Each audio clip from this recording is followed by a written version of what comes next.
body, and stress is the ego crying out. Not quite, but what is true is that stress is a sort of, or can be seen as at least a stress signal from the egoic mind.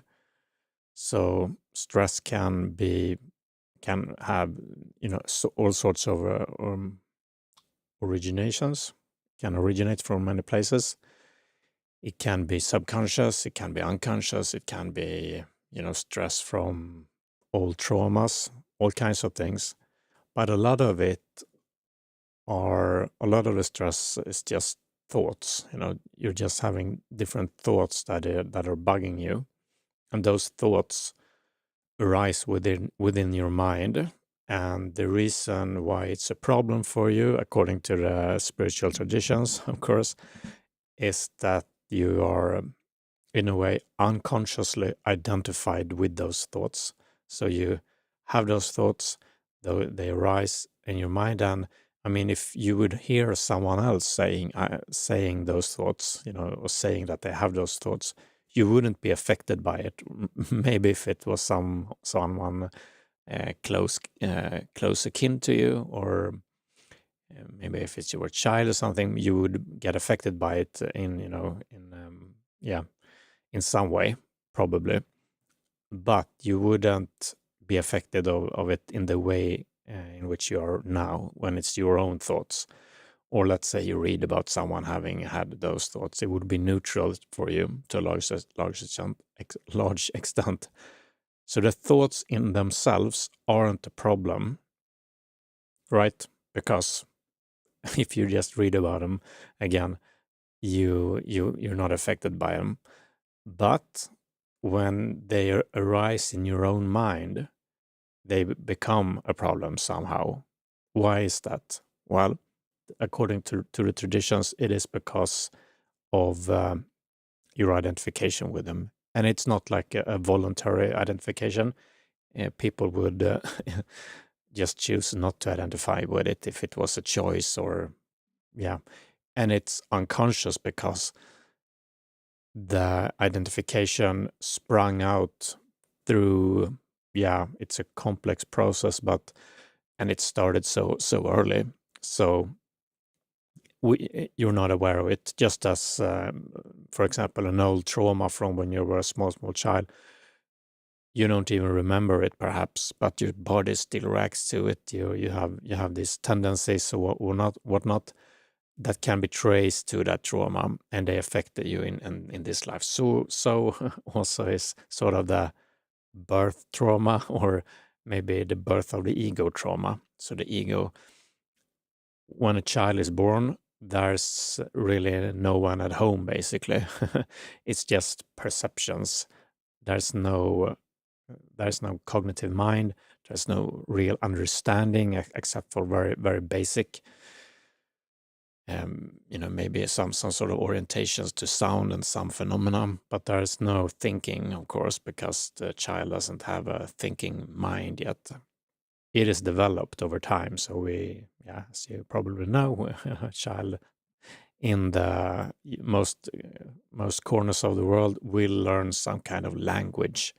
It will learn a name for itself and for tons of other things, and it will learn how to relate to those names and name things in the environment, speak about things, and it will also start thinking about him or herself, or whatever name the person want to go by, whatever pronouns.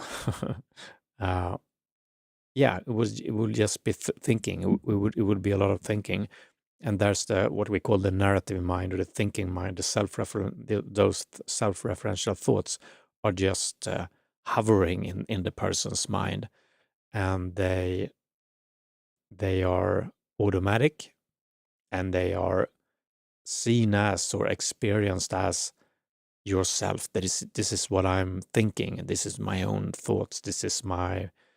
Which is true, of course. There's no one else thinking those thoughts. It's just that the thoughts, as they are automatic, just like your heart is beating, you're thinking that you're not consciously making the heartbeat, and most thoughts are also just happening. They're just happening inside your mind, and they start doing that at a very, very early age. So we've been brought up through this conditioning, shall we say, to have identification and having thoughts and narrative selves and preferences. And of course, those preferences are in large part geared towards the preferences of the biological system, right? So if the biological system is biological organism is enjoys chocolate or soccer or I don't know what it would enjoy, then there will be thoughts about it. So that also helps in gaining your approval that it's my thoughts and this is me thinking, and I want those things, and they are geared towards getting what the organism wants. In Buddhism, for example, there's this idea of grasping and aversion. So we grasp for things, we want things, we desire things we learn from the environment, and things that are sort of evolutionary advantageous to want, status, things, sex, all those kinds of things.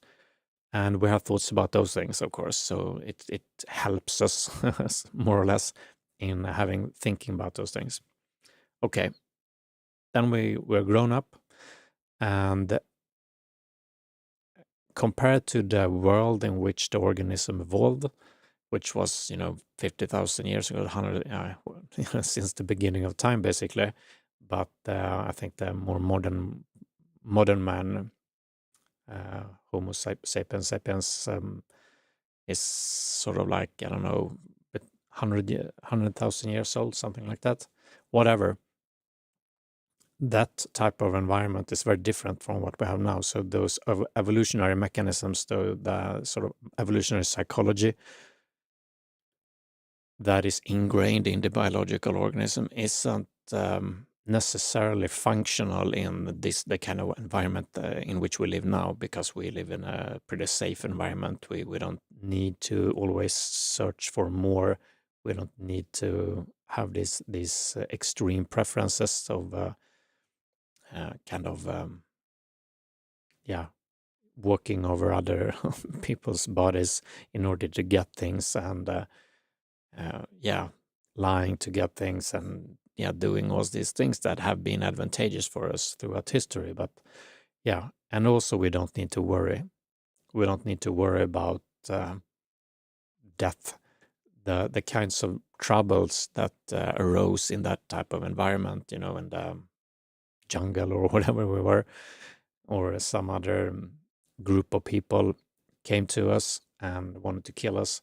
The propensity or the statistical chance of being murdered goes up for every decade. I think we go back in history, at least according to Steven Pinker's book, The Better Engines of Our Nature.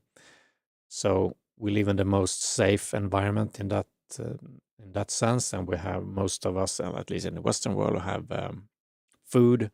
We have people around us, and even the fear of being socially excluded, which were almost a death sentence a couple of decades ago, or many decades ago, rather, hundreds of years, thousands of years ago, or I don't. It depends on the culture, but nowadays it isn't. You can just go out on Facebook or whatever and get new friends. But we're afraid of it the same way we were then, because we have the same biology. So we go around worrying what other people think about us. We worry about how we look in other people's eyes, and we worry about our money. We worry about health.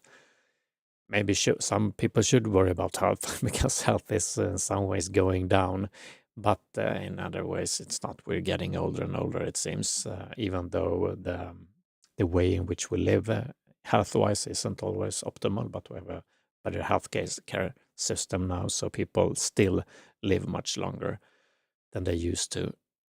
Anyway, we still have these worries because of the organism that has these preferences and psychological needs and evolutionary psychological propensities, sort of, to want things and avoid other things, being scared and wanting things. So that coupled with the narrative mind or the narrative self, the self-referential thoughts, the thinking system, makes us go around and feeling anxious about things, basically, and stressing over things. So it's not like another animal who's out walking in the jungle and sees something, that wants to eat it, and they run away, and then their fear is over and they're just walking around again. If we have someone who writes something negative about us on the interweb, we can go around for days feeling bad about it for no reason at all. Or I mean, you can make up a reason, but yeah, I think most people would rather not feel bad about it. But we do. We are able to keep that in our mind. We're able to to ruminate over it. We're able to constantly think about it and return to it. And the same things, but with things that has happened to us before, like I spoke about trauma or other things. And some of it are, of course, just bodily, stored in our body, but some are also become explicit for us, or we are aware of it. We become conscious of it, and we have thoughts, running. PTSD, for example, it's to the degree that it's conscious to us, we are conscious to it. It can be, to a large extent, unconscious too. Anyway, how do we get out of it? So there are, of course, all these psychotherapists that, they work for sure. I mean, that's if you suffer from PTSD or some trauma, or what else could it be? Yeah, I guess some types of stress in general. You should definitely consider all available options. There are, psychotherapy, there are medications, there are also alternative methods and whatnot. And a lot of things work to some degree for some people. Most things don't work for most people. So we really need to find what works for us and what suits us. And there can be different things for different people at different times too. So it can change over time. But there are, cognitive behavioral therapy, there are acceptance commitment therapy, there are different psychodynamic types of psychotherapies, somatic experiencing, whatever. All kinds of psychotherapies that helps us to sort of relax, and they have different ways of doing it. One is, in many of these therapies, there is the idea of exposure therapy, which is very common in cognitive behavioral therapy, CBT, in which you are exposed to the stimuli that creates this negative sensation or stress or whatnot. So you get that stress response from it. And the idea is, if you continuously oversaturate yourself with that stimulus, the body will naturally, given enough resources and help from them, maybe psychotherapists and different kinds of understanding of the problem that you have. So, psychoeducation, it's sometimes called. You will over time habituate to the stimulus, so you won't get as stressed by it anymore or exacerbated. You will be more at ease, basically. And that works for some people, for sure. Trauma-focused cognitive behavioral psychotherapy, for example. Can be pretty exhausting, though. Many people can't even, continue working. They need to be on sick leave, and so it's pretty hard on it. I think something like somatic experiencing is a bit easier on the body and mind, but it may not be as efficient for some people, for sure. And again, it depends on who you are and what the nature of the problem and what works for you. It's highly individual, and as far as I understand, at least to my knowledge, most psychotherapists tend to work, at least according to Bruce Wampole, and the underlying variables has more to do with the belief in the method, to have hope, and the relationship with the psychotherapist or the practitioner or whoever it is. Those are the important variables, rather, or most important variables, more important than the actual psychotherapy, it seems, at least according to him and some people. Anyway, from a spiritual perspective, which is what I'm talking about here on this channel, I haven't really touched it in this video, but from a more spiritual perspective, they also have, you could say, the reason to suffering in general is because of this identification, because of believing in those thoughts, and that in itself causes the stress. So there are, again, different psychotherapies. We can work with the thoughts, and we can, I'm reminded of this guy called Ken Wilber, who is a mystic and a writer, has written a lot of books and about different topics, many around spirituality. And he sometimes says that psychotherapy helps you to not get stuck or not basically make the dream not being a nightmare. So your life in itself, your life is the metaphor, or it can be quite literal too, like a dream, seen as a dream. The life is but a dream. And through doing psychotherapy, through doing self-improvement or whatnot, just doing things that makes you feel better, that stops the dream from becoming a nightmare. So you're not too bogged down by your emotions and thoughts and situations you find yourself in. But meditation, or rather spirituality, or at least the spirituality that I'm thinking about, than he's talking about, the mystical traditions, Zen Buddhism, for example, or Advaita Vedanta, or Sufism, or many of the non-dual traditions, or rather not traditions, but just non-dual, what the non-dual teachers are saying here on on YouTube and other places. They are speaking about waking up from the dream. So rather than stopping the dream from becoming a nightmare, we wake up from the dream. And in waking up from the dream, we disidentify from the thoughts, feelings, sensations that we have. That is the gift in some ways, and that gets to the root in a way. I mean, I wouldn't, if you're suffering from something that is real, and it's not like an existential suffering, and it's a real PTSD or something like that, I wouldn't put my money on meditation. Definitely. I mean, meditation, like all practices, can even be hindering. They can make your symptoms worse. So this is more, I would say, this is spirituality, meditation, and spiritual practices are more geared towards people who are naturally drawn to them, and people who are naturally drawn to them are often more in an existential search, the meaning of life. There must be something more to this, or there must be something else to do. Who am I? What is this? Those kinds of questions. They can make you depressed too, for sure. And that kind of depression maybe won't get solved through taking SSRIs or through regular psychotherapy, even though those things may help for sure.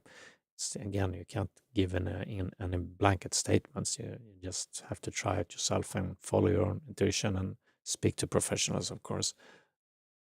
But for many people, I think they need something more, and then that's where the spiritual search come in, and the sort of intuition to want to not just feel better. If I speak for myself, I was never, I were never really interested in feeling better. To me, I was just drawn to this idea of awakening. So even being depressed, even feeling really low at times, and even doing psychotherapy too. I mean, I think that's great, and I've done that. It's just for me. Ultimately, I was just interested in. I were just interested in waking up, in realizing what these traditions were speaking about, the mystical traditions, and waking up from the dream rather than just not making it into a nightmare. Yeah. So, okay. So we have the egoic tendencies, we have the narrative self, which when we are attached to it or when we are identified with it, which everyone is, basically, then we suffer from those thoughts. And one way of dealing with it, again, is psychotherapy, and you stop the dream from becoming a nightmare to some extent. But, or in together with, probably is a good idea many times, adding in spiritual practices which makes you wake up from the dream, it wakes you up from your identification with your narrative self, with your self-referential thoughts, so that when they arise just like they would arise on a paper that someone had written outside in the external world. You will feel neutral to them in the same way, or more like that at least. Like I started this video out with. They're just phenomena. When you meditate, you train yourself to be in the witness position. You just note, you're just noting noting is a spiritual practice or meditation practice. You're just noting your thoughts. You notice your stress response. You can see it, you can feel it in your body, your sensations, you can feel you realize, you notice your thoughts, and you do that over and over and over again. And this takes years, usually. But over time, you will get a sort of a distance. You will, at a more existential level or a more fundamental level, have the intuition of being free from them, basically. I was going to say not being them.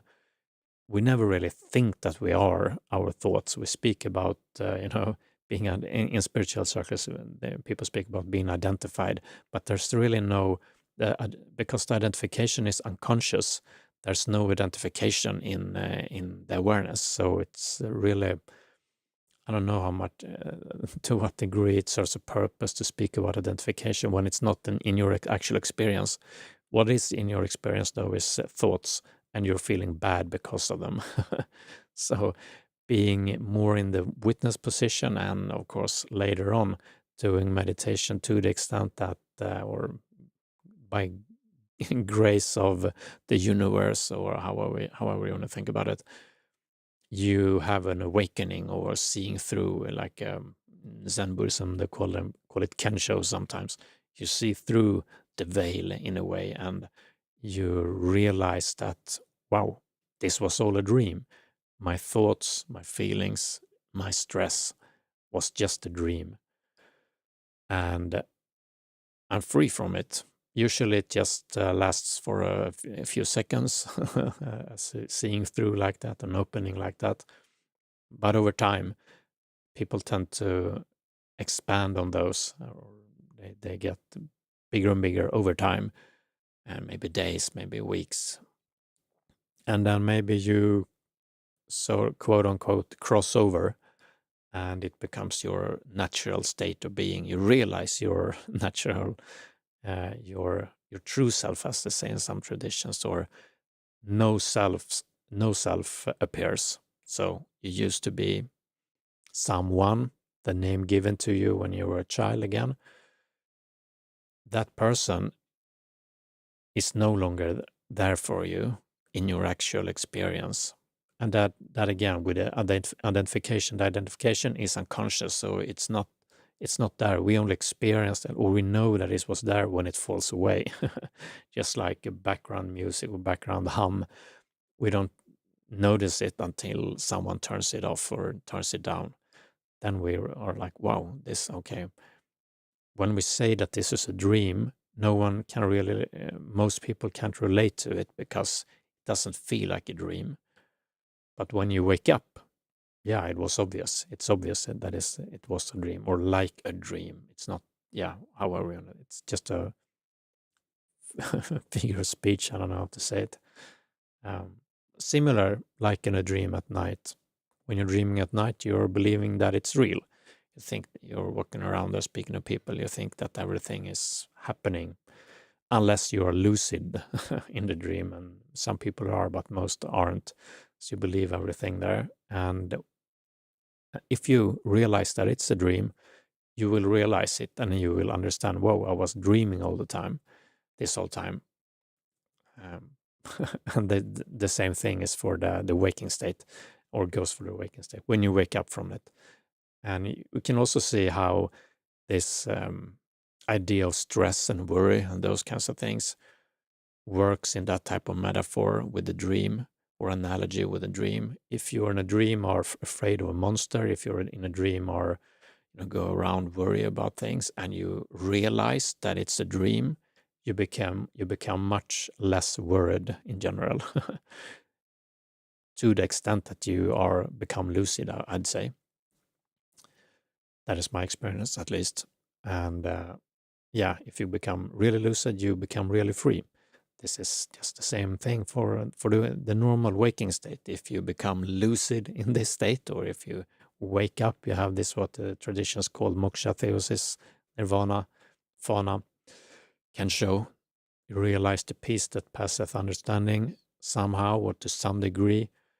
To that degree, your anxiousness or worry or stress will fall away with that, because the identification, which were unconscious to you, will also subside. It will go into nirvana, which means cessation.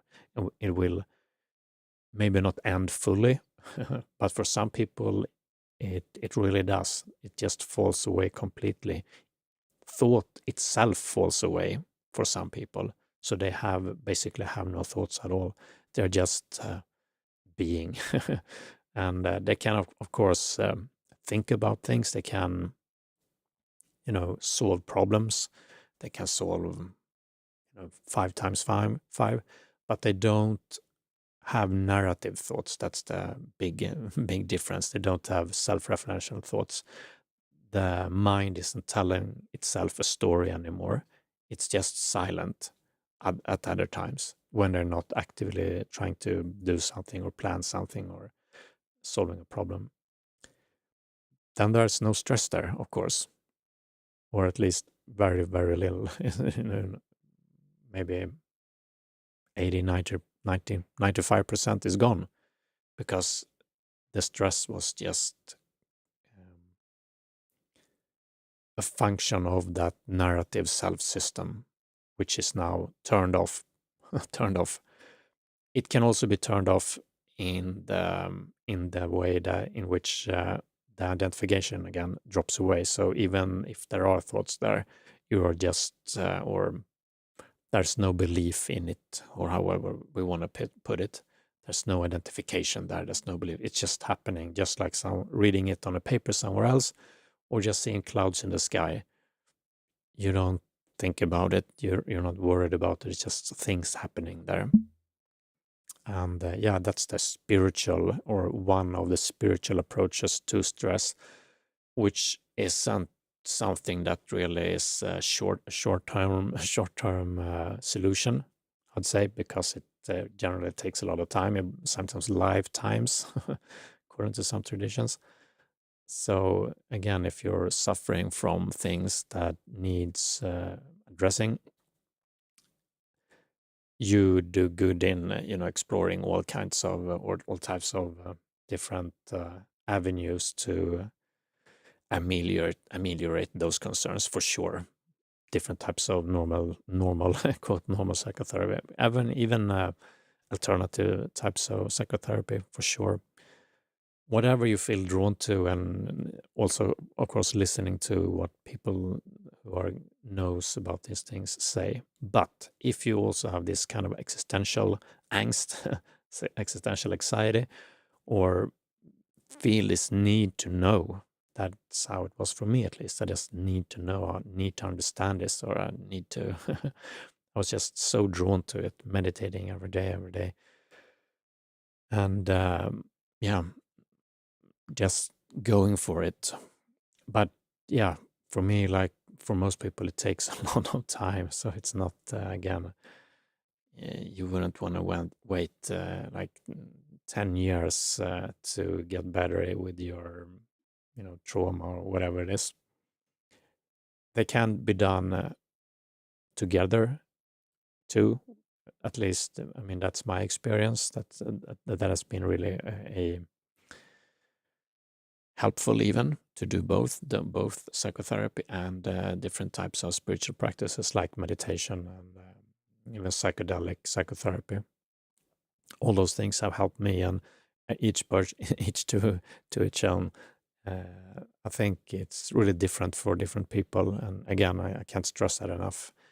People are different and need different modalities to work, and yeah, it's just great to know that stress can be approached through different different strands, shall we say. And yeah, do what's best for you. And yeah, I hope it works out for you.